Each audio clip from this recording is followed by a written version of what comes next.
Welcome to this tutorial. Before we start, first thing to do is to disable the scale strokes and effects as I demonstrate. Create a circle and square of equal size and align both horizontally and vertically. Then copy both by holding the Alt key and drag it.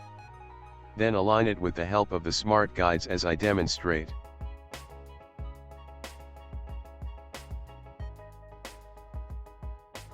Then repeat the step by rotating the object in the clockwise direction as I demonstrate till the required number of circles are obtained.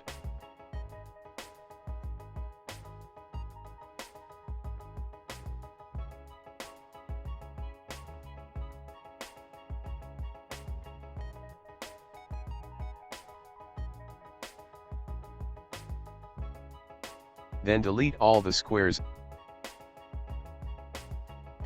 and select all the circle and align them both vertically and horizontally.